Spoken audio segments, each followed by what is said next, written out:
My name is Rick Brimacombe, and on behalf of the Minneapolis Club, UPSIZE Minnesota, and my group, Club E, welcome to our discussion on growing revenue and increasing profit. The workshop today will help us better understand the interwoven and sometimes complex relationship between revenue, expenses, and profits, and to help business owners build better businesses and have a better understanding of best practices in this area. UPSIZE Minnesota and Club E have assembled today's event, and I will be introducing you to our panel of experts who can serve as your trusted advisors. UPSIZE Minnesota is a how-to magazine devoted to helping business owners build bigger and more profitable companies. Club E and my firm, Brimacombe Capital, inspire business owners like you to achieve more than you thought possible by providing strategic and financial support. In our efforts to provide actionable content, UPSIZE Minnesota and Club E offer you today's panel, and as such, I want to introduce you to our event sponsors. Leander Limited is a boutique CPA firm, and Minnesota Sales Institute is a sales training and executive coaching organization. Thank you to our sponsors, and I'm excited for today's event as I've had a number of positive interactions with both of our panelists here today over the last several years. So I think you're going to get a lot out of the conversation, and it'll be well worth your time and effort in braving the cold. So with that, let me introduce you to our panelists. To my immediate left is Ron Leander, CEO and founder and COS implementer. And then Scott Plum is president and founder of Minnesota Sales Institute and co-host of the Get in the Door podcast. So gentlemen, welcome today, and thank you for being here. Thanks. Yep. So now that we've met our panelists, let's hear from them as to how they fit into today's discussion about growing revenue and increasing profit. And so panelists, why don't you each share a little bit about your bio and your background and how you got here. And why don't we start with you first, Ron? I'm Ron Leander. I'm a CPA and a business developer, and my primary focus on my practice is to do fractional CFO work. I started my career with 6 years in corporate America at 3M, Medtronic, and Jostens, and those jobs are about how do you make money, which is very different than going into a CPA firm and learning how do you prepare financial statements and do tax returns. I think that growth is more fun than doing sort of the compliance work. And I worked in industry for 6 years, then I started my CPA firm in 1981, so in June 1st it will be 38 years of doing this. And so in that period of time, I generally don't see anything new anymore. And I think that's primarily an age thing and just being involved in a lot of different situations. And so what I really like to do is help people get on that hockey stick growth curve and really see how they get something really incredible out of their business instead of just kind of doing okay. So how I fit into this is the clients I work with, I want them to grow and make more money. And, and I'm there to be the catalyst to challenge them to see what they're really capable of doing, which oftentimes is much higher than what they would have ever imagined. And then secondly, hold them accountable to it. And I use tools like EOS to help me through that process. But most of what I do is sort of intuitive because I've seen it before. Great. Thank you very much. Scott? I've been in sales since 1987 and started my career selling real estate and did that up until 2002 when I started the Minnesota Sales Institute. And I really wanted to work with inspiring and leading salespeople to get better results out of their behavior. And in my work, I usually get hired by individuals for individual coaching. I look at them as kind of the committed attendees. If you go to an event, there's an attendee. I also work with companies that invite me in to develop their sales team, and sometimes I get sendees. So their boss sends them to me to try to change their behavior. And that's a challenge, and it keeps me sharp, which is always great, putting myself in those situations where I'm trying to influence and convince somebody to change their behavior. I really believe that every result that we have starts with the behavior, what are we doing or not doing, and that starts with the belief system that we have that supports the behavior. So we've got unsupportive beliefs and we've got supportive beliefs.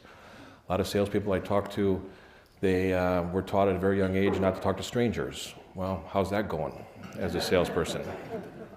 Another one that I deal with a lot with salespeople that they go, it's not polite to talk about money. I go, how's that going for you as a salesperson? So these beliefs have a direct impact on the behavior gives us our results. So if we look at, I'm really in the behavior modification business because I've been told by one of my clients that training is for horses and dogs, and I have to work with people on changing their behavior. The situation that I usually see a salesperson and prospect in is very similar to watching a baseball game when you see the pressure between a batter and a catcher, or batter and a pitcher. So there's this 3-2 count, 3 balls, 2 strikes, it's the top of the 9th. One team is leading, and you see this pressure between the two of them. Is the batter gonna strike out? Is the pitcher going to throw a strike, or is the batter going to hit the ball? And there's just this tremendous pressure between the two, batter and pitcher. Is very similar to a salesperson and a prospect. And if we can change those conversations to get more structured on what is the desired outcome, what is the goal that both want to achieve, and then work together on that, is going to have a completely different conversation. I really teach salespeople to get on the same side as their prospect and work together against a problem, work together towards a goal. And when you're doing that, now you're collaborating, you're committing, and when you do that, you're really going to have a customer for life when you do that. So a lot of my work is working for companies where they invite me in. I do fractional sales management, I do individual coaching, I do seminars, classes, workshops, anything that I can do to really have an impact on the sales culture. Lately, I've been doing a lot of executive coaching where I'm working with the CEO or the person that's in charge, ultimately, of the income that comes into the organization. So my belief is sales is the engine that pulls the train. And if nobody sells anything, nothing happens. And I really work on top line revenue. And Ron is going to work on the management after the revenue comes in and affect the profit. All right, thank you. And so as you heard, between the two guys, there's 55 years of managing their own respective businesses, serving the categories that they're here to talk to you about today. So you have access to some wonderful resources. I have a couple of things that we'll go through, but there will be ample time to have you ask questions if you want. So let me get through a little bit more here, and then if you have a question along the way, please raise your hand and we'll weave you in. So now that we've heard a little bit about your background, each of you guys, Ron, why don't you start off and share a couple minutes about kind of your take on this subject and give us a little bit of background as to what you view kind of the main points that you want to share with everybody today. I think one of the underlying characteristics I see is that most people that I run into are not financially stable in their lives, and the path they're going on will probably not improve that situation very much. And so I get really highly interested to understand where people are in terms of their personal investable assets, because the business then becomes a tool to drive revenue and profit so that they can meet their personal objectives. And so in my experience, I've worked on about 25 workouts with companies that are in amazingly horrible financial situations. One of those was a company losing $100,000 a month with no end in sight. They had gone through $5 million in working capital, and the guy says, "Can you help me?" And I'm going, "Sure." And so it took 2 years to turn that company around, another year to do a roadshow, and we sold the company for $26 million. That was pretty cool. He was pretty thankful. His son and his son's best friend worked for him, and I told those young guys, I said, "You need to go find something else to do. This is going to get sold, and you're out of a job." And so they tried a couple of different things, and then they decided to get into the ATM industry. Back in the day when if you wanted to get cash out of your bank, you wrote a check to cash. Oh, wait a minute. We're more advanced now. We can use our debit card at our bank. Why don't we be able to use a debit card at an ATM anywhere in the world? And so I went there as the CFO, and my job title was keep an eye on things. And I just love that job description because it's open-ended, and I can pursue what I want to pursue for that client. And so we grew by more than $50 million in 4 years, and I was employee number 11. So that gives you an indication that we were pretty small. And we had no idea where this was going. We knew it was a big opportunity, but it was sort of hard to quantify that. And so being in that sort of growth environment, and then having worked with workouts that are very stressful, negative, the owner's worn out physically, mentally, emotionally, financially, and now you're working with this growth thing and you're not dealing with problems all day long, you're just chasing opportunities. It's really exciting, and I get pretty excited, as maybe you can tell. I get pretty passionate about helping people. And so in this discussion we have about how do you grow revenue and how do you increase profitability, I think that my background really is sort of ideally situated to that. And I like to challenge people to say, what are you really capable of doing? I think you can do more than you've ever thought possible. And so what I do then is focus on getting that to happen for the people that I work with and enjoying it. Should be an enjoyable ride. Great, thank you. Scott, tell us a little bit about kind of the main takeaways you want to share with people today. The topic today on growing revenue, and I've written it out to make sure that I just describe it accurately, is proactively influencing the best fit prospects about the costs, consequences, and risks of the gap between where they are and where they want to be.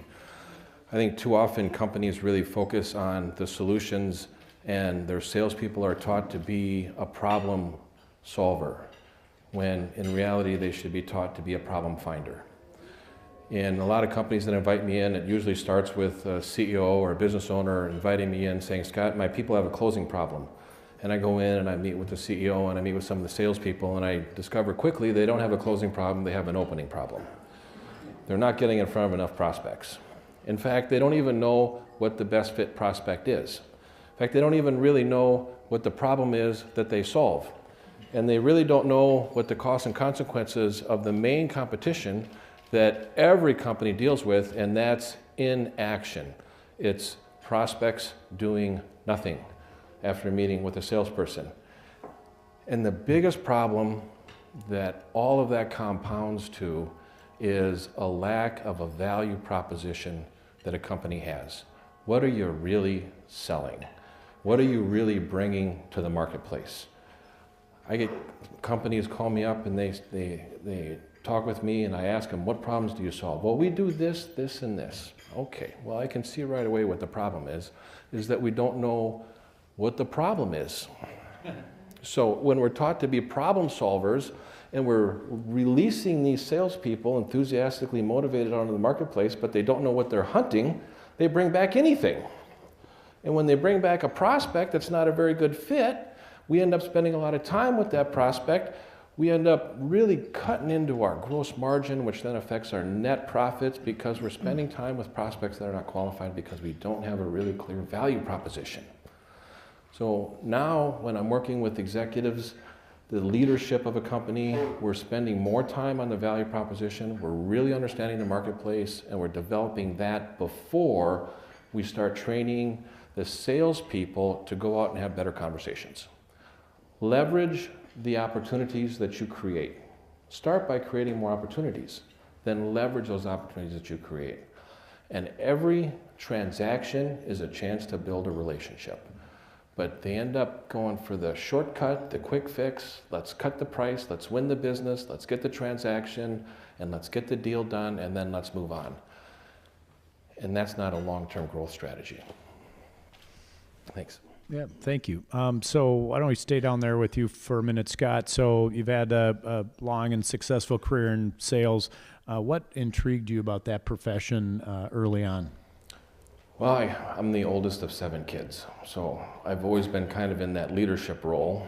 And in my career of working in sales, I went through a sales assessment on a career and what would be a good career for me. So the final result was I could be a good teacher, counselor, or school bus driver. And I'm going to wait on the school bus driver as sort of the twilight career that I will have. But I've taken the strength finders. I also have empathy as a strength of my top 5. And empathy is being able to see the situation from another person's perspective. And when I'm working with somebody, and it can be a strength and it can be a liability, because I can really start to buy into salespeople's habit of excuse making. Sometimes I feel like a doctor. I'm curing excuse-itis. I go out into the marketplace, I cure excuse-itis. but I can be empathetic with them so I can see it from their situation and from their position. But then I want to work with them to be able to change their behavior to get a different outcome. And I really love working with people and applying the influence and persuasion skills that help people get a better outcome. The person that created the problem is not the same person that's going to fix the problem. So the only way the problem is going to be solved is if something comes in from the outside. And I'm grateful when I'm invited in to work with somebody to solve a problem, to work on achieving a goal, to have a mutual commitment towards a desired outcome and work together on it. I'm not a real fan of using the word help. So I tell salespeople right away, stop helping people. Start working with them. Because helping is about control. And when you offer help to somebody who doesn't want to change, they're going to fight you to maintain control.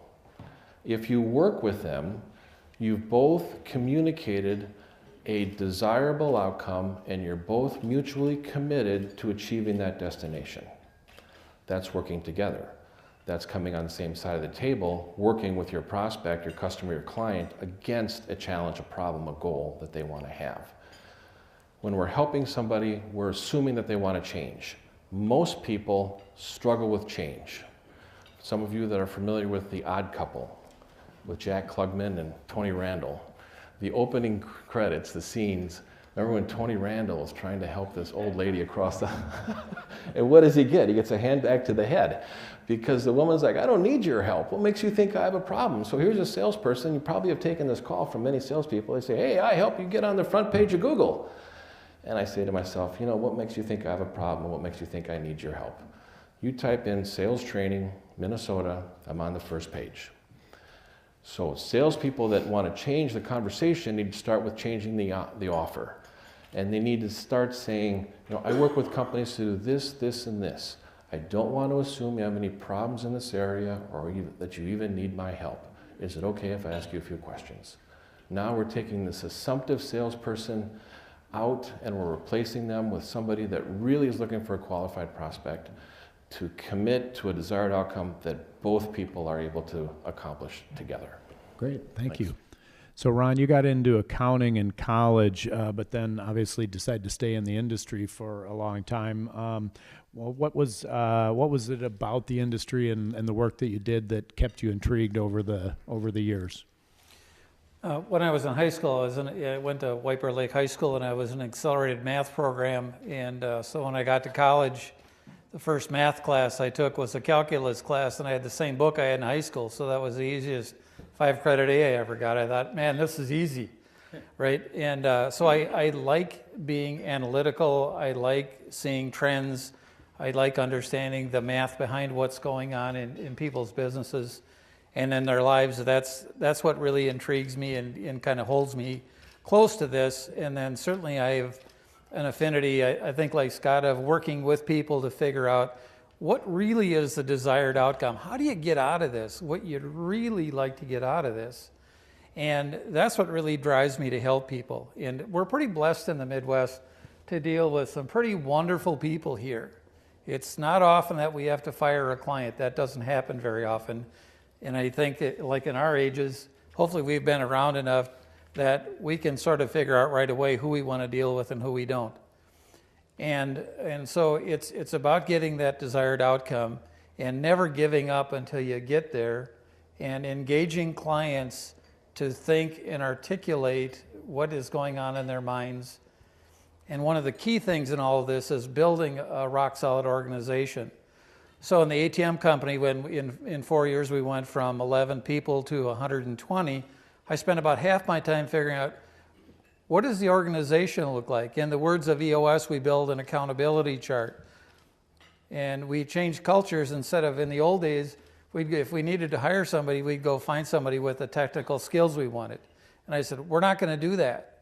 We're going to build the right culture, and that's going to be the cornerstone of the company. And we're going to find people, and once we get them, we'll figure out where to have them sit. And so like Stephen Covey says, you know, we need to get the wrong people off the bus, the right people on the bus, figure out where to have those people sit on the bus, and then figure out where to drive the bus. I love doing that. It's very fulfilling.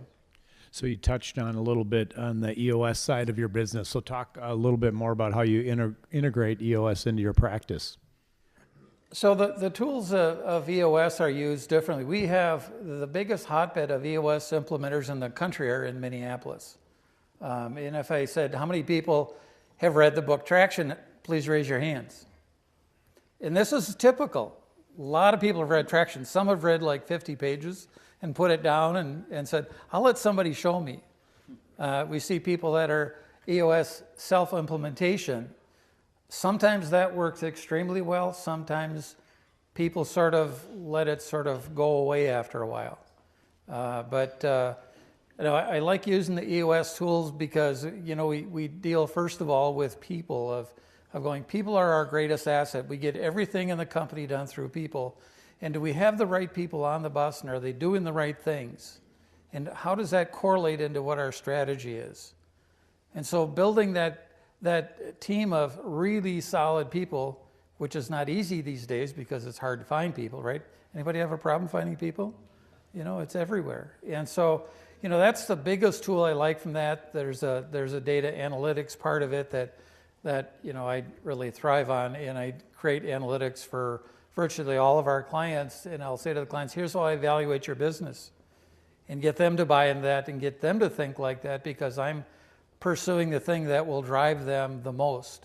And then we work on those analytics to say, how do we improve the analytics? If we improve the analytics, guess what? Our results are better, right? It goes hand in hand. Great, thank you. Scott, back to you. Most of the companies have 3 layers of hierarchy as it relates to generating revenue. You have the owner, the manager, and the salesperson. What are the kind of the key responsibilities between those, and then the stressors between them? Sure. The goal of a salesperson, and this is a goal that I teach, and this is a goal that I follow every day, is to find a prospect that's willing to pay me for a product or service I can provide and deliver at a profit. So every single day, find a prospect that's willing to pay me for a product or service I can provide and deliver at a profit. And they really have to hit all 5 of those. Find a prospect. If you don't find a prospect, nobody's going to buy anything from you in the office, I assure you. This is why I didn't sell real estate very well. It's because I was in the office. And my broker came by my desk and said, how you doing, Scott? And I said, good, I'm ready. I got my briefcase, I got my map book, I got my HP 12C, I got my lockbox. I got my MLS books, printed every 2 weeks. And the broker said to me, Scott, I got news for you. I go, yeah, what's that? Nobody in the office is going to buy anything from you. You got to get out of the office. So I got out of the office. That's a salesperson's goal. You got to find a prospect. If you don't find one that's going to pay you, well, it's not going to go very far. If you're not going to be able to provide and deliver a product or service, then you're just going to upset a lot of people. And if you don't do it at a profit, you're going to be having the controller, the CFO, somebody's going to be talking to you, because now you're running a nonprofit. And nonprofits call me and they say, do you work with nonprofits? I said, yes, as long as it's not contagious. I work with a nonprofit. But every single dollar that's cut off the top line revenue eats at the margin. And salespeople just have a really tough time understanding that. So they cut the price to win the business. And it's a concession. It's not something that they trade. So what can you trade? Well, how about a testimonial? And they go, gosh, are you willing to give us a little bit of a discount or something? Say, well, maybe if you do a testimonial for us, we might do it. And they go, okay, well, can you do 10%? That's a testimonial. Can you do 20%? Oh, you want to do a video testimony? Okay, now we're talking like, whoa, wait a minute here. I don't know if I like the direction this is going. I said, oh, okay, so we're going to settle at just 10% and a testimonial? So trade something. Too often salespeople are cutting the price to win the business. Sales managers. You really manage a process. It's people, like Ron said, and process. I work with companies, and they say, when should we invite you in? I said, invite me in when you feel like you got the right people. If you don't feel like you have the right people, invite me in. We'll work on getting the right people. And it's a lot like weeding a garden. There are some people that are weeds, and they need to go. And we eventually turn the sales team over. And then with that, we start getting the people, and then managing the process. Sales managers are responsible for the process. The company leaders, the CEO, the owner of the company, is to really work on maintaining the market share within the market and adapt accordingly. Too often, companies do not change according to the marketplace, and the marketplace ends up passing them by. I mean, the two types of group that I work with are one group that's been around for 25, 35 years, and all of a sudden the faucet's been turned off. And they invite me in, and then we find out we've got some old strategies, we've got some old techniques, we've got some sales process that just doesn't work in today's marketplace. And the other one is a company that is new, that is being launched, that they want to have a scalable system and a foundation that they can build on when it comes to hiring salespeople. And my mantra is reward the behavior you want to instill. And when you create a comp plan where you're happy, if your salespeople are selling $100,000, you're just as joyful as if they're selling $1 million. And when they're at $10 million, you're even more joyful because you've created a compensation plan where you're getting rewarded for that activity. Comp plans for superstar salespeople, you got to give them incentives. You got to give them that stretch goals. And this is written about in the Harvard Business Review. Low salaries, high incentives for going beyond what is the minimally required. And when the sales, when the owners of the company really maintain their value proposition and they change according to the marketplace, they're going to stay in the marketplace longer. What happened to Sears is just still amazes me that this company did not change. Even though everybody's buying habits did, this company never changed. How many have gone to Sears.com? I've never been to Sears.com. I've been, of course, to other retailers.com, but I've never been to Sears.com. And I don't know why. It just really amazes me that they never had an impact on my purchasing influence. Thank you. So you talked a little bit about changing behaviors. Let's take that thread and pull it a little bit more. How do you develop salespeople so that they can change and adapt new behaviors? It's very similar to how you position your products or services. It's not about selling the parts or the products, it's about selling what the parts and product will do. It's not about the income that a salesperson makes, it's about what the money the salesperson makes will do. So when you're talking to a salesperson, ask them, what is a lot of money? If they tell you $100 is a lot of money and they're selling $10,000 systems, you're going to have a little rub there because their brain cannot get around $100 being a lot of money, but they're selling something that's worth $10,000.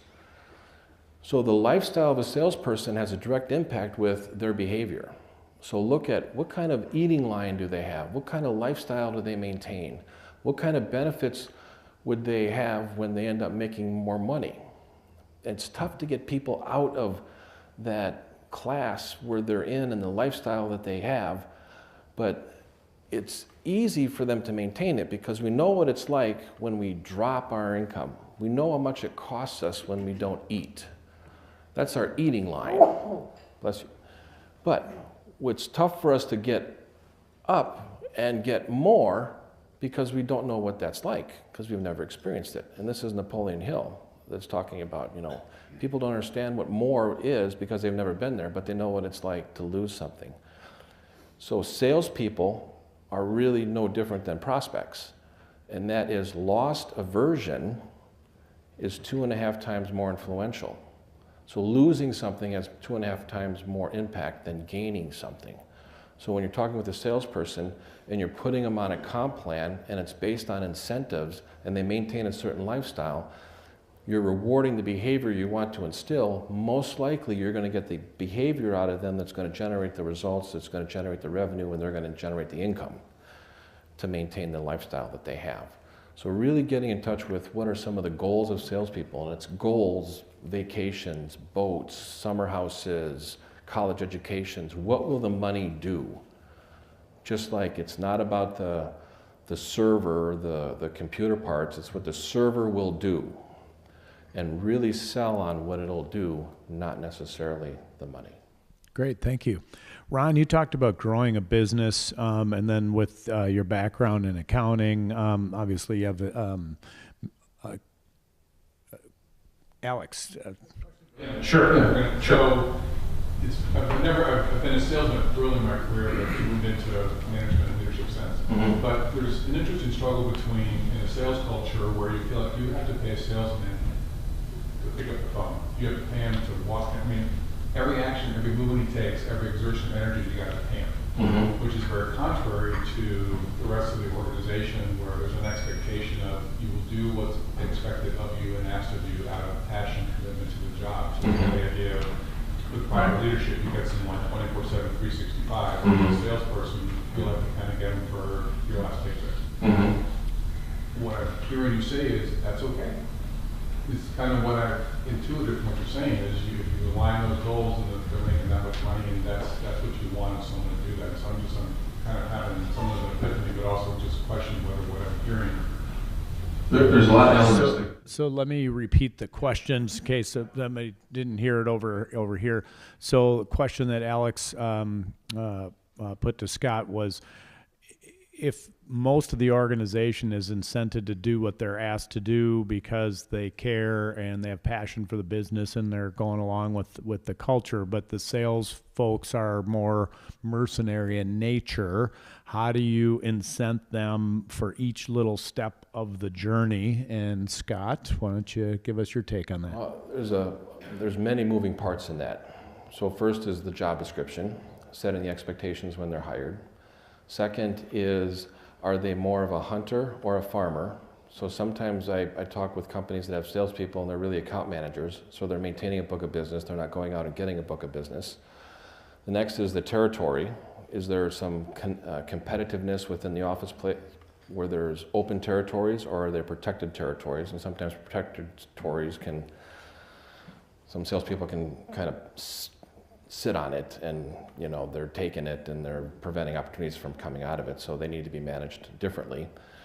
So there's a few moving parts in it, but looking at how long your sales cycle is, really defining the expectations when they're coming in, and really uncovering their motivations as to why does this person get up in the morning? Why do they want to go out and do what they do? And uncovering the sales process and managing each step of the sales process is going to make it a lot easier for management to be able to work with them to impact their behavior and what they're doing or not doing. Sometimes it's management that's coming down of them, sometimes it's peers that are coming at them. So if you're creating a bit of a competitiveness within the team and you're incentivizing individuals for achieving certain goals or milestones, and sometimes it's individual goals, sometimes it's team goals, when you're really looking at all of the moving parts when it comes to a sales team, everything affects another. And that's one of the challenges that I have when I'm invited in, is I have to look at the territories, the job descriptions, the compensation, the communicated expectations. How are they being managed? One of the things that I offer is assessments. So when it comes to developing salespeople, you got to figure out what are they really motivated by. Are they motivated by achievement, developing expertise, control? Are they motivated by money? Sometimes people think, well, if a salesperson is motivated by money, they're going to be very successful. Not necessarily. What they're end up going to do is they're going to be motivated by money, but they're also going to leave for more money. And depending on what you're selling, if you're selling a product or you're selling a service, if they're motivated by money, they might shortchange the service, they might misrepresent the offering in order to get paid, and that's the way they're motivated. And it's tough to manage somebody that's motivated by money because they keep looking for shortcuts versus developing expertise. Sarah, can you hold that for a second? Ron, anything that you'd like to add to Alex's question? I'm sort of about building culture. I think that's a critical component, and when I had this big growth opportunity, the culture was just incredible. And so, I believe that people need to be team players and be part of the organization. Sometimes if you have salespeople that they know what their upside potential is if they perform. And so I think a lot of times that's why they might sort of want to sort of delegate away, even if they don't have the authority to do it, to have other people do these things so they can go out and make more money. And sort of what we learn early in life is that You know, I worked at 3M right out of college, and there was a sales guy came there when I came there, and wages were pretty low back then compared to today. So he was making $5,000 more than I am, and in 3 years he was making 10 more than I was. And why is that? Because he had that customer relationship. That's where the value is. And so we don't want to sort of pound on people. They don't want to do sort of the little idiosyncrasies, but we want to make sure they're chasing the big dream, the big goal. And sometimes we probably feel like we sort of have to be understanding of that. In the meantime, no one else in the company who's not in a sales role gets away with that. And so sometimes there's sort of a rub that way. But that's why in a lot of companies I put incentive systems where everybody gets, at least on some level, the same compensation or additional reward, so it gives everybody a reason to do those little things. Thank you. Sarah, you had a question? Yeah, I was curious to hear from both of you actually on, we're talking about money as maybe not being the best motivator. I'm curious, is there a motivator that does come to the top regarding bringing money in? Okay, so to repeat the question for this side of the room, talking about money as a motivator, and if it's not the best motivator, what would other motivators be? Yeah. In my experience, if I'm hiring somebody and the only reason they're coming to work here is money, I probably don't want to hire them. Because what I'm really looking for is to hire people who believe what I believe. If you find those people that will do that for you, they will do anything for you. And if times get tough, you can depend on them. What happens when time gets tough with the people who are only in it for the money? They leave, right? So, and we know that one of the keys to sustained growth is hanging on to our people and developing them. So as we look for them, we really want to look for cultural fit first, over and above anything you look for, no matter what their reputation is. I've seen that work. Companies like Apple, you know, they have a tribe, right? And people come there and they just want to stay there because it's cool. So I think the money, you got to be in the market, I think, in terms of what the market is paying people.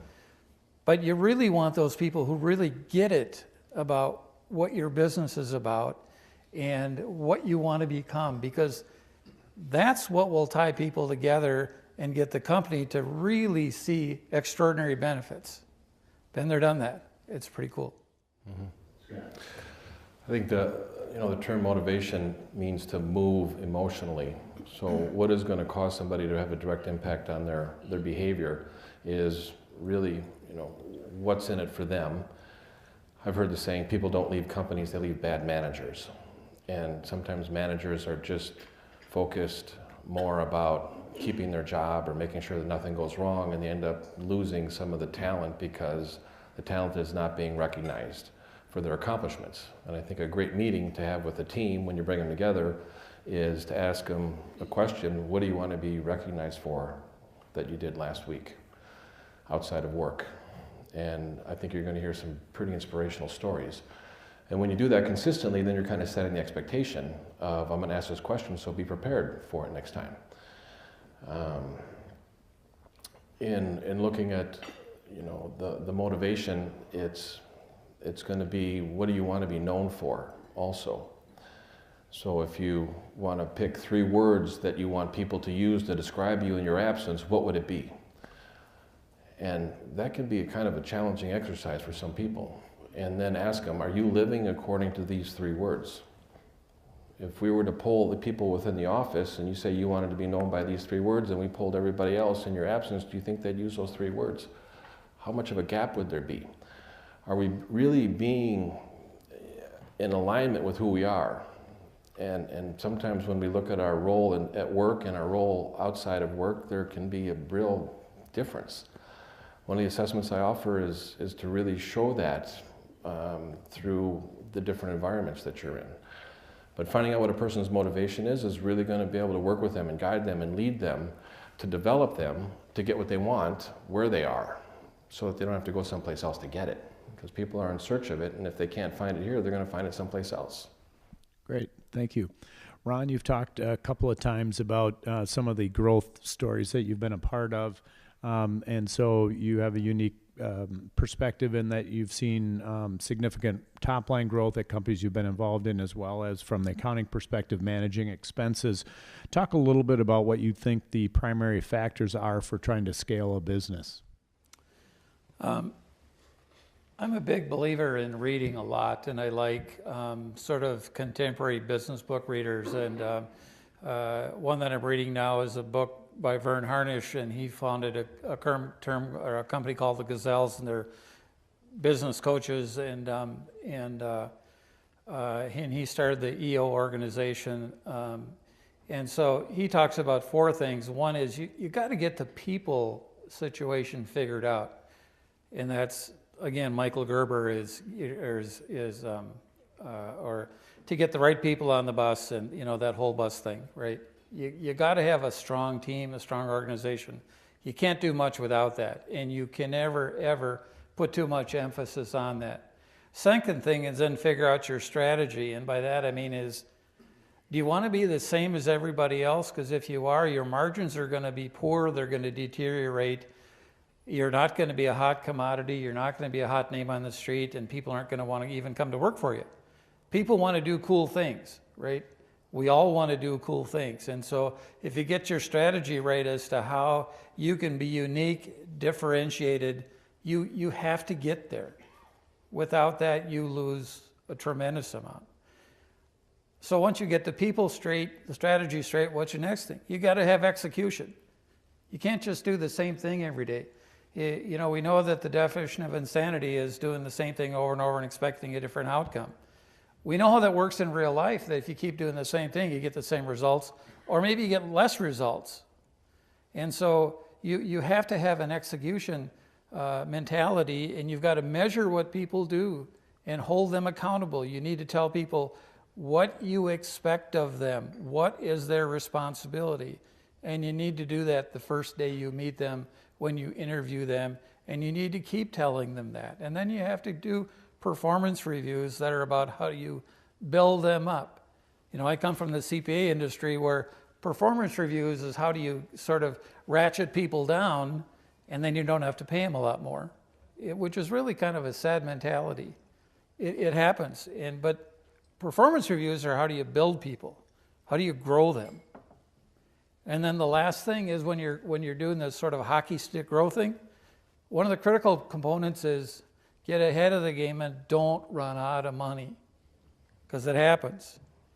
I worked at a company in Stillwater, and they did a leverage buyout. They sold off the big company, or big part of the company, to fund the little part.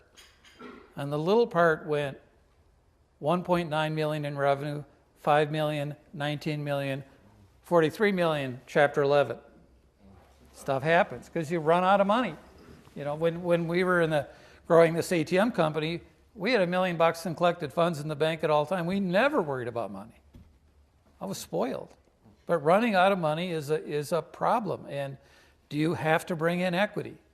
Because sometimes with fast growth companies, the banks will go to a certain extent, but they want some of your skin in the game, and maybe they'll say, for what you're trying to do, you need more equity players. What's your thoughts on innovation accounting then? What's my thoughts on innovation accounting? Well, that can have a different meaning to a lot of different people, but... reference point. Oh, what? Lean startup with Eric Ries is innovation accounting. Yeah. Measuring people. Yeah, I think that's really that's kind of where the industry is going, the old idea of you pump out a financial statement and that's it. I did a workout for a company in St. Paul that was losing $100,000 a month, and their income statement was one page. What can you learn on one page of information? Not very much. And so the idea is to break things down into small components and measure them, which I think is really what you're getting at. Yeah. You have to go there. You have to become more knowledgeable. You have to understand what your income and expense drivers are. Go back to, if you would, Ron, just for a moment, talking about running out of cash, because Everybody here is trying to grow their business, and it's kind of a interesting dichotomy of, hey, the business is growing, yet we're running out of cash. So maybe explain that a little bit more and talk a little bit about what folks can do to avoid that and how to keep an eye on that problem. The best way to do that, I think, is to be in a mode of doing cash flow forecasting on a very continual basis. The faster you're trying to go, the more critical that really is. And I encourage people early on, go meet some investment bankers. You may not need them today, but you might need them in the future. So start at least 2 years before you could potentially ever need any money, and lean on these people because they're willing to help, and they've done things in a bigger scale than probably you've ever done. And so I think you use them as a good catalyst to do that, because at some point you're going to lose the ability to finance the growth of your company by using debt. And if you want to keep growing generally, then you're sort of forced to use equity. And so if you're a couple years ahead of that process and you let your investment banker lead you in that process, more than likely you're not going to run out of money. Great, thank you. Say, Scott, back to you. You alluded to a little bit earlier about the salesperson getting drawn into a debate or discussion around price and being pretty quick to start pulling back on that. How does a salesperson constructively debate a prospect on price? Work really on what are the costs and consequences and risks of inaction. And when a salesperson asks more questions for a prospect to discover and uncover what happens when the prospect does not have the solution that the salesperson offers, and that's starting to become reality to a prospect, then the solution that they offer has something to stick to. If a salesperson talks about a solution and doesn't have a problem to stick to, the solution has no value. So if we look at it as a formula, is cost minus price equals value. Too often salespeople are trained, and I sound like I'm being really cynical about salespeople, and I just want to stop a moment here. I work in the emergency room of sales companies. So I see everything that's going wrong. And after a while, I get kind of a little jaded with the salespeople that I'm seeing, and I'm not. I'm a very optimistic person. But so often I see what's going wrong, and so salespeople love to talk about their solutions. Because how were they trained? They were trained on product knowledge. We have this 3-week onboarding process. Come in and we're going to spend 3 weeks onboarding you, and we're going to learn everything there is to know about our solutions, and then we're going to give you a phone book, a territory, an email, and go get them. So then you get these motivated salespeople that have all the solution, and then they go out and they just start talking to everybody, and it upsets prospects because prospects are going, what makes you think I have a problem? What makes you think I want to work with you on it? And then, the solution ends up having to be discounted in order for a prospect to buy because the prospect can't really understand what happens if I don't have this product or this solution. So the question to constantly be asking in our head as a salesperson is, what is my prospect experience in the absence of the value my solution provides? So as these salespeople are released into the wild to talk with people representing a company, the salesperson should constantly be asking them, what is my prospect's experience in the absence of the value my solution provides? I am a problem finder, not a problem solver. Everything is going to be compared to that. When I work with a company on onboarding a salesperson, they start at about 8 o'clock, they go through HR, they get all that stuff done. I get them at about 9:30. I teach them enough stuff to tell them at 2 o'clock we're making cold calls. And they just freak out. And they said, well, I just started. I go, you're going to figure it out between now and 2 o'clock. And what the goal is for you to set up appointments for 3 weeks from now. And between now and 3 weeks, you're going to figure out what to say once you get to the appointment. My first job was a dishwasher at Mr. Steak on Snelling and 94 in St. Paul. And my first night was Saturday night, the busiest night. I wanted them to lock the door at 8 o'clock. No, we don't do that, Scott. I compared every day to that first day working as a dishwasher at Mr. Steak. And every day was easier than that. If I start them off making cold calls at 2 o'clock, they're going to be comfortable with it. They're going to feel more natural with it. They're going to figure out what they need to ask and do and say to get the appointment. That's the goal.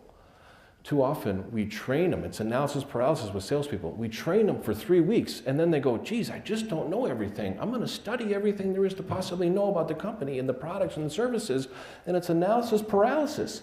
Now they're immobile. They don't do anything because we train them so much on the solution. We don't train them on the problem to look for, and they just feel like they're unprepared, so then they just stop and they don't do anything.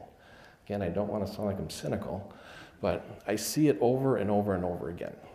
Hopefully that answers the question. Yep. All right. So let's see. Why don't we stay down there? One more on kind of the buying side. So a lot of discussion here about assessing the situation and training the salesperson. From a buyer's perspective, how do they ultimately end up making a purchase decision? A buyer, in most cases, is going to be making the decision based on the best value and not the cheapest price. The challenge is that the salespeople lead with price. One day I'm sitting in my office and I get a knock on the door, and it's 2 salespeople from a catalog office supply company. And they come in, and I say, come in. And they say, oh, we're from this office supply company. Oh, I see you got that Brother 2170 printer. You know, I can save you money on toner. And I stand up and I look at my shoes and I go, why do you guys got to be like that? And they go, be like that? What do you mean be like that? I said, you come into my office and you insult me. I said, insult you? How did I insult you? I said, you told me that I don't know how to buy toner. You told me that I don't know how to run my business, manage my expenses. You're telling me that I'm wasting money. You're telling me that when you leave and 2 other salespeople come in from another office supply company and they're selling toner for 10 cents less, you're telling me that I should buy from them. They said, no, I didn't. No, I didn't. I said, yeah, you did. You said that I should buy on the cheapest price. Who's turning a product into a commodity? Me, the customer? The prospect? No, you, the salesperson. You're leading with price, when in reality, I buy on the best value. And then salespeople argue about my customers are commoditizing my business. No, they're not. You are. Because you don't know anything about a prospect when you start talking with them. You don't know what's important to them. You don't know what their past experiences have been like. You don't ask enough questions. You don't know about anything about the buying process. You don't ask questions about what happens if they don't buy my product. And you just start offering solutions, selling on price, instead of understanding the cost and consequences of not having it, so that it can be compared to the solution, which then is in exchange for a price. So cost up here, price down here, the difference is value. And people generally, not everybody, will buy on the best value. The challenge is that salespeople focus on price and solutions, and prospects are looking on value. The conversation that's not being talked about is the cost, risk, and consequences of inaction, the prospect doing nothing. And every decision is made based on the consequences. Every decision we make is based on our consequences, either to avoid them or pay for them later. And I can't think of a situation where that doesn't apply. And when we pay for them later, they usually cost more than when we avoid them in the beginning. Great, thank you. Ron, so you have a unique perspective of wearing these 2 hats, the OS hat and the finance hat. What do you focus on when you meet with the client at first and try to help them improve their profitability? This should seem sort of obvious because I'm a CPA, but the first thing I want to make sure is, do they have a good set of books? Are they accurate? I came into one workout, and the owner I talked about, he got his friends to pump in 900 grand to his business to keep him alive, and I'm looking at his balance sheet and I don't see that debt. 2 sets of books. In about 30 seconds I was out of there, because I was looking and going, you're $500,000 upside down, this should be better. This should be better. But then you add the other 900,000 of debt, and it's never going to get out. So the first thing is having good, clean financial records. The second thing is having them be detailed enough. In this big workout I did, the guy had his old fleet of Mack trucks, and he was so proud because his trucks were paid for. He was so proud of that. And And he was unionized, and nobody in that industry in this state is unionized. He was the only one. What does that say? He's cheap, doesn't take care of his people, so we'll fix you, we'll unionize. And then I learned that the maintenance people are working overtime 46 hours a week every week, and I'm thinking, okay, I better look at that. So I relay out the financial statements, and I go to him after I've done this. He doesn't know I've done this. And I said, what do you think it takes to keep these trucks on the road, just from a maintenance standpoint, for a year? He says, about $5,000 to $7,000 per truck. I said, okay. So I said, here's the number you spent. Put that in your calculator. Hit the divide by key. Hit 68, because that's how many trucks he has. And then the fun part is hit the equals key. And then look at the screen and see what it says. And the guy nearly fell off his chair. $30,000 a year, and he thought it was costing him $5,000 to $7,000 a year. So he spent something like $1.7 million on maintenance that he didn't know he was spending. He had no idea what was going on financially. Total top line guy.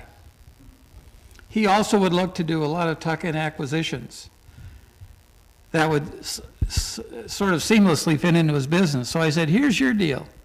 You're looking at two companies. They both do $1 million of sales. One makes zero, the other makes $200,000 of profit, and you don't care which one you buy with your $1 million. Why would you do that? Stop doing that. You know, be thinking about what you do and how that fits into your overall game plan, especially if you're doing M&A work. You really have to understand that. I was at Medtronic when they started doing that. It took them a long time to figure out how to do good M&A work. And that's kind of what happens with the rest of us. We don't really know how to value companies. We all think our company's worth way more than it is, right? And we think that's how we're going to get out of this. We'll sell our company for $1 gazillion, and there aren't any buyers that'll pay that. But it should, go ahead. I'll let you finish, sorry. No, go ahead. How do you find, because I'm in the M&A world, how do you find good M&A work? Could you expand on that? Question, if you didn't hear it over here, is how do you define good M&A work? Yeah, I assume you're talking about good M&A targets. Yeah. You know, so who knows the business people that you want to meet? What do they all have in common? They all have a CPA, they all have a banker, they all have a lawyer. So I think you reach out your tentacles to those people. And, you know, I mean, some of the M&A firms will you know, sort of send out flyers and stuff like that. The lower level people like Calhoun does that all the time. And but you get to a little more sophisticated people like Sunbelt, they just rely on their relationships to be able to find people. Or you go through industry organizations you belong to. So this guy, if he was in a sanitation business or somebody's a home builder, they go to the Builders Association of the Twin Cities, that kind of a thing, where there's all people in that same audience that you want to meet. That answer your question? Yeah. Other questions? Yes, right up here in front, Steve. Question for Scott. You talked about salespeople needing to be problem finders, not necessarily problem solvers. And I wonder how fear-based, you know, builds into that mindset, and maybe the mindset of a prospect thinking if it's not broken, I'm not going to fix it. And could you talk a little bit about, you know, not wanting to be a Chicken Little and having the sky fall, but how does fear play into? So the question, if you didn't hear it over on that side of the room, was the being fear-based, and how does that impact the sales process, and not wanting to run around like Chicken Little and make a lot of assumptions that don't come true. And so how does fear fit into the sales process? Yeah, fear selling. It can be manipulative in some cases when it's only benefiting the salesperson. If a salesperson is out there and really wanting to work with prospects to avoid the consequences of not changing or not having a problem avoided, then it's really proposing scenarios that would work with the prospect to uncover and identify that if this were to happen, what would you do next? Or I was talking to the last customer, the last prospect, and they were just going through this, and this. And, you know, I'm just really starting to become more aware of that now, and I really want to be able to share that with other people so that they don't have to experience it. And now you're really projecting the situation externally to somebody else, and then you're bringing it into the conversation without telling somebody what to do or without manipulating them. And I'm not a fan of manipulative salespeople at all, but I am a real fan of salespeople being resources and advocates for prospects to avoid the consequences of the absence of a product or service. And when you really create that, I mean, every presentation has the FUD slide, fear, uncertainty, and doubt. And when you have a conversation and you're covering some of the fear, uncertainty, and doubt in a situation, you're really saying to the prospect, I would really hate for this to happen, and I want to work with you to avoid it from happening. But I would feel really bad if I knew about something and I didn't share it with you just so you knew about it, because if it comes up later and it's something that I could have told you about, I would feel really bad. And I really want you to know about this. So I want to share it to you. You do with it what you want. It's completely up to you. And that's a real strong sales technique is reactance. When you just separate yourself from it, saying, you know, it's completely up to you. You do what you want. It's your choice. And you remove yourself from it. And what the prospect is really saying, wow, you gave me all this great advice, and now what am I going to do? Say no? I just asked you for some help. You came in and helped me. And in that situation, when the prospect asks for help, it's okay to use it, because they're asking for help, and they're willing to give up control to get a solution. So they say, can you help me? And I say, yes, happy to. Thanks for asking. Ron, is there anything you'd like to add to that? I think to keep this real simple in the world that I live in, when I meet somebody, if they're going to be a prospect and ever be a customer, they either have to have pain that I can understand or they have to have pleasure that I can understand. So the pain is, I'm struggling, I'm hurting, cash is tight, and what's accountability in a business? The business owner generally doesn't have that unless he goes home to his wife and she says, honey, we don't have money for groceries. That's accountability. Or heaven forbid their banker would say something, right? No, we can't advance more funds. On the pleasure side is, have you thought of anything where you could make a dynamic impact, positive impact on your business, and you don't know if you should do it or you don't know how to do it and you want some input?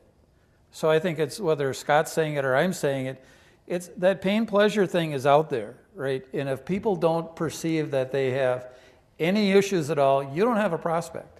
It doesn't work. Move on. Say, Ron, staying down here with you, from your perspective, we've talked about expenses from a couple of different ways, but how do you measure, or how would you perceive the expense item with the highest ROI? I think definitely it's people. Whatever we do, we leverage through people. We get things done through others. And so building that right organization where you've got a group of rock stars, people that have an itch they can't scratch, and they're just never going to give up, and they've got curiosity. I think there's no better way to build ROI than that. Unless maybe you're in a technology business and maybe that's a different story. Okay. Scott, anything you'd add to that? No, that's really kind of more Ron's area. Okay, well, just checking. Thought there might be some dynamic sales marketing expense that would be bubbled to the top of your list. I agree with the people. I think offering incentives for salespeople that go beyond the expectations is a good way of investing in them and maintaining, retention and looking at ways to recognize salespeople. If you can put an ad in a publication and you can honor a salesperson in it, that really ends up, they take some ownership of that, and that really is a good incentive. Great. All right, stay down there with you. From a sales activity standpoint, what do you see that gets overlooked the most at companies that you work with? I don't think salespeople ask for referrals enough. I mean, there's really 5 outcomes to every conversation that you have. There's a yes, we're going to work together. There's a no, it's not a fit at this time. There's a clear future, which means something coming up in the future. Maybe there's a committee meeting, or maybe there's reviewing of a situation, or maybe a contract or agreement is coming up. There's a lesson where the salesperson learns something, I mean, this is a great question that I always ask in a sales meeting is I say, what did you learn last week? And if they don't say anything, I'm like, well, this week's going to be the same because we didn't learn anything last week, predict the same results this week. So what did you learn last week? So lessons learned after every conversation, carry it forward, you're going to improve. And the last is a referral. Imagine if you got a referral from everybody that you're working with that turned into a customer over the course of a year, you would double your income. Just ask for a referral. Now, there's a belief that salespeople have, an unsupportive belief saying, I can't ask them for a referral, they didn't buy from me. I said, really? Well, what makes you think that they didn't enjoy the conversation and they would want to introduce you to somebody that might be a better fit? Maybe they're not a fit at this time. I mean, congratulations, you didn't spend a lot of time with a prospect that's not a fit, but maybe they know somebody. And you end with, I really appreciate the time together, and I enjoyed our conversation, and it doesn't look like we're going to be able to work together now, but maybe we're going to work in the future, and I'd look forward to that. In the meantime, is there anybody that you know that you might feel comfortable introducing me to, or we might have the same conversation that you and I had? I'd really like that, because I'm guessing you hang around people like you. And you say it a little slower, of course, but you're asking them, could you introduce me to somebody? And my definition of a salesperson is you have an impact on the experience and an influence on the outcome. And if you have a positive impact on the experience and you're working with somebody that enjoyed working with you, guess what they want to do? They'd love to introduce you to somebody else. But we don't ask. We just don't ask. We don't ask for a referral. We don't ask for an introduction. I think LinkedIn is a very powerful tool. I think we should be connected to everybody that we talk to. I'll go home today and I'll get on LinkedIn and I'll send anybody an invite that sends me a business card and I have a conversation with. Building that. I go into a company and all of a sudden I'm meeting with the CEO or the owner of the company. They can look at me on LinkedIn and all of a sudden they can see shared connections. And I've had to do this, and they'd say, give me, we got some shared connections. Could you kind of give me a story about some of the people that we shared connections with and how you know them? Happy to. Go through and I'll give an explanation, and guess what my prospect's going to do? They're going to do the same thing. They're going to call some of our shared connections and check me out. And I'm happy they did that. And it usually goes in my favor. Thanks. And that's a valuable tool because I know you've done it for me. So thank you. Yeah, Mark, we have a question over here. So regarding the referrals that you mentioned, do you believe that there should be some kind of incentives, especially like an existing customer? If we went to existing customers and said, would you refer us? Should we be offering them So the question to this side of the room was, for these referrals, should you offer some kind of incentive to your existing customers to get referrals? I'm about 51-49% on this answer, so it's really close. My answer is no, I don't. I do not give financial incentives to my customers or somebody that gives me a lead. What I do provide is superior service and attention to the person that they're introducing me to. And I want them to look like a hero for bringing me into the conversation and introducing me to somebody. And if I'm giving them a referral fee or a kickback, it may be perceived that I'm overcharging and this person's paying more so I can give money to them. I really believe that the best way to offer value is to go beyond what is expected. And like Ron was talking about, if a company is running short on sales or revenue, some companies go, well, let's offer a sale. Let's do a 15% off, or let's do something like that. And I go, time out. I mean, you're going to start setting a precedent where you're going to be discounting your product or service, and then people are going to be comparing it to that, and then all of a sudden they're going to wait until you have another sale before they buy, versus adding something in. So add something that you don't usually add in a situation as an incentive or a promotion, then they get more for the same price. But when you start eroding the price, then they start comparing it to that price, and it's a slippery slope, and it doesn't ever turn around. It's just, that's the way prospects are.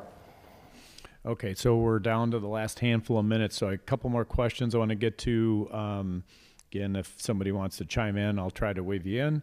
But kind of quick answers, not quite lightning round, but quick answers. This one I added to the list that we talked about ahead of time. It's interesting to me.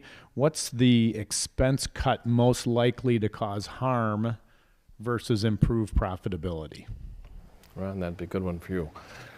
So one of the things we classically see is a sales rep has a robust territory and is making a lot of money, and the first thing the company thinks about is cutting up the territory. I mean, why would you do that, right? I mean, most of this stuff is just logic, right? Does it make sense to do that? Or to disincentivize salespeople by either eliminating salespeople, which I think is, unless they're just grossly underperforming, I think is a huge mistake generally. But those are the two biggest things I see is cutting territories, cutting commission structures. It's like, go out and sell value and don't give it all away. You know, we haven't really talked about pricing, but you know, when I meet a new client, I always ask them, when's the last time you raised prices? Oh, it's been about 6 years. I said, well, could you do that? Could you raise your prices right now by 10% and get away with it? Every one of them thinks for a second and says, yeah, I can do that. So what's my next question? Let's do it on Monday. Oh, I can't do that. I can't do that. But, you know, so that for a moment, I caught them being honest with themselves.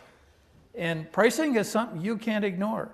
Another thing I see happen on margins is that maybe the product you buy that's part of your manufacturing process, maybe you have 3% inflation, and if you increase your prices by 3%, you've just decreased your margin. That's just simple math. We're looking at gross margins as a percent of revenue, and to make sure that percentage stays where it is, you got to increase at the cost you incurred plus what your normal margin is on that. Most people don't do that, and that's a sin. And you wonder why, if you look over like a 10-year span, your margins used to be like this and not like this, and you go, why did that happen?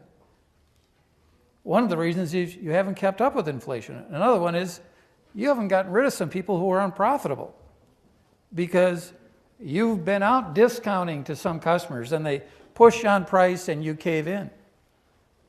At some point, you're going to say, those people got to go. I don't know if you know what a Pareto analysis, P-R-A-E-T-T-O. And so we do this for clients and we'll rank profitability by customer in terms of their gross margins. And we draw a line someplace and we go, everybody below that either has to go up or out. And especially now, what's going on in all of our businesses right now? We're so busy we can't almost get it all done. And so demand is outstripping supply. It's sort of when you were in college and took an economics class and you talked about guns or butter, you know. If you're at full capacity, you have to raise your prices. And that's how you maintain margins. That's one of the ways. And you have to then do that analysis to figure out what customers need to change or go. And if you're not willing to make those difficult decisions, those margins are just going to continue to shrink. There will be no end to that. And then go figure out how to add more value. How do you become so valuable in your customers' eyes they go, we need to deal with you guys because you're the best. That's what we're here for. I'll take what he said.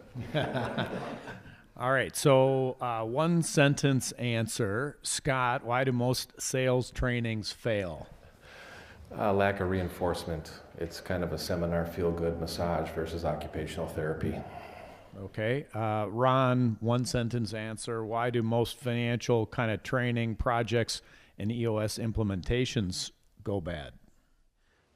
Most of the time I see it as being a situation where people are self-implemented or the owner doesn't buy into it. And if the owner doesn't buy in over time, no one's going to buy in. Okay. Again, keep it to like a sentence, maybe two. We'll relax the criteria on this one.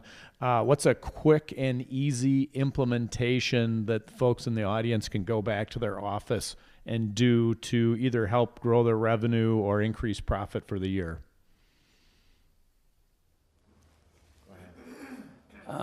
It's pretty simple. Get after it. Don't keep doing the same thing you're doing every day. Read. Get smarter in your business. Learn something. Grow. Talk to your buddies.